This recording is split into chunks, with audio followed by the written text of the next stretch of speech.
So let's say that you are a beat maker or maybe even just an aspiring producer who's into that MPC style workflow. The reality is that not everyone has extra income to buy a standalone MPC. They're quite expensive. Or maybe you just rather work on your computer for convenience sake. Well, with a MIDI controller and a DAW, in this case Logic Pro 10, you could pretty much do the exact same thing and more than a standalone MPC can do. And I say more because you're integrated into your DAW, which can do a lot more than an MPC. It all depends on what you're trying to do, really. We'll be working with Quick Sampler as well as DrumKit Designer to create an acid house beat.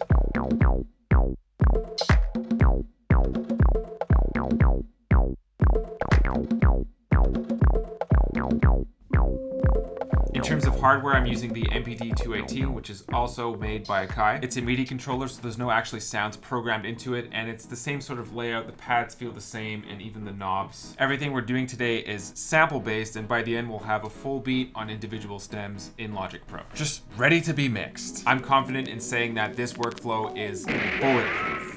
A big thank you to today's sponsor, DistroKid. They are the coolest distribution company around. They're now involved in the NFT world. There's an option where you can donate a portion of your streaming income to a charity of your choice. Tons of free promotional tools to choose from. And we'll be looking at how they are changing the game in terms of music royalty payout space later in this video. So this is a very straightforward setup. I have this acid bass line here. Let's listen to it.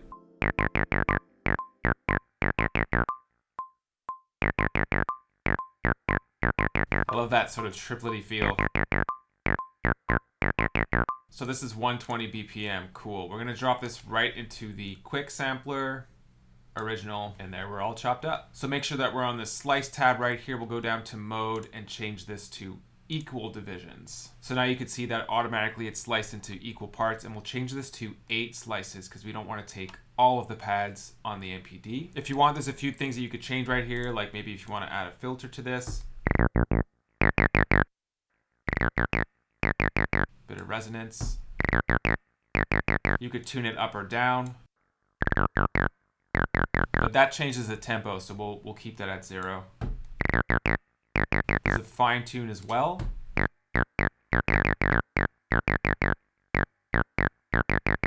Yeah, so that's a bit more subtle. Maybe we'll add a titsy bit of drive there. Okay.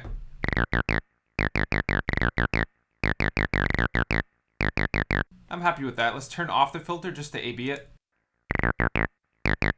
Okay, I'm cool with that. From there, we'll right click on the entire sample and we'll choose Create Drum Machine Designer Track. Click on that. And there you go. So now we have a kit and it's assigned to these pads.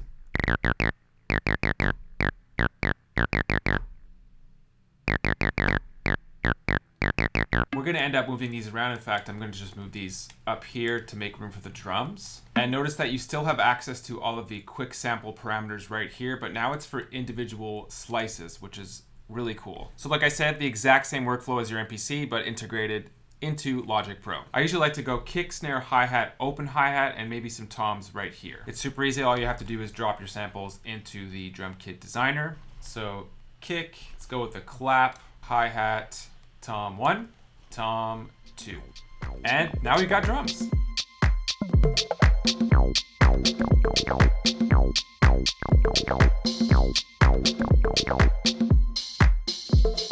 So right away I know that hi-hat is a little bit too high pitched. We're going to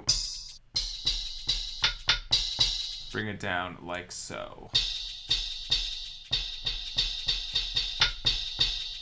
Great. So things are shaping up nicely, but in terms of the acid bass part, when I try and actually play a pattern, it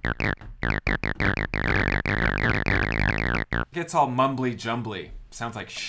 So this is where we talk about mute groups. So what is a mute group? You have polyphony and you have monophony. Polyphony is when several notes within a system are able to sound at the same time. So this works great for synths if you want to play chords. In fact, the more notes, the better in that case. But with sampling, it doesn't always work great. And then monophony? How do you pronounce that word? Monophony is when only one note could sound at a time. With mute groups, or the term that Logic uses, I think they call it exclusive groups. yeah, exclusive groups, you're able to have an assigned group of pads to be monophonic, and that's what we're gonna do with the bass. Otherwise, the samples just sound on top of each other like what you just heard. So how do we do that? We're gonna isolate all the bass parts, click on this little gear icon here, exclusive group 1.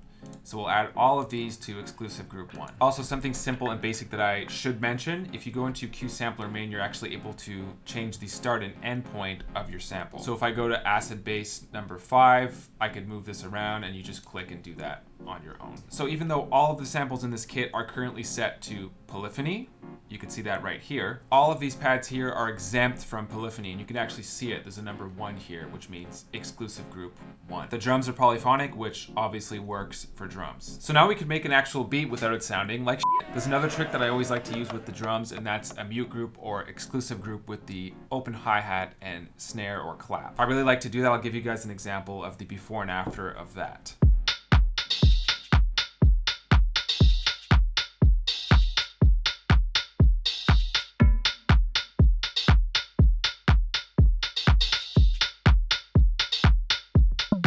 So that open hi-hat shuts as soon as the clap hits, so it makes it sound a bit more realistic like a real drummer and just tighter in general. That's an essential in my opinion. So the next step would be to actually perform these parts in. You could of course just record all this one part at a time, maybe start with kick, add the snare, hi-hat, open hi-hat, etc. And then you could tamper around with the bass and find something that you like over top of that. Because this is MIDI, it's super easy to work with. You could just record parts over the same MIDI track. If you've got the chops though, you're a bit more of a tactile performer, then you could perform the parts in all together. That's what I'm going to do. I'm going to start a new loop here, make sure that my click is on, 120 BPM. We're ready to go.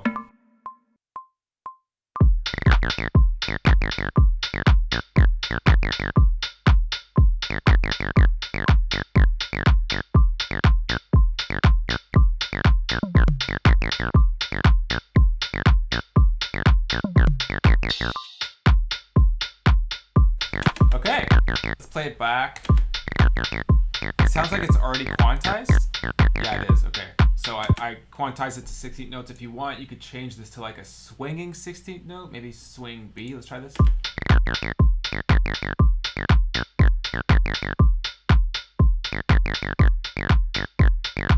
Right, so because it's all 8th notes, it actually doesn't really make a difference. Let's try 8th note swing. Let's see what this does.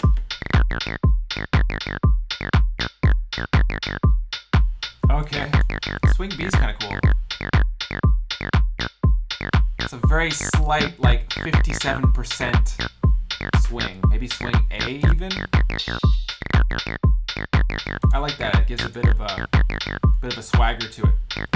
We'll keep it like that. So now we have this solid 16 bars and an idea to expand on. But if we wanted to mix this, obviously it wouldn't be possible because everything is in one track. And let's say, for example, you were using more of a melodic or like a throwback sample where you're sampling maybe a full-on band. It just wouldn't be doable all in one track. But there's a stupid easy way around it, obviously. So we're going to right-click on that MIDI track.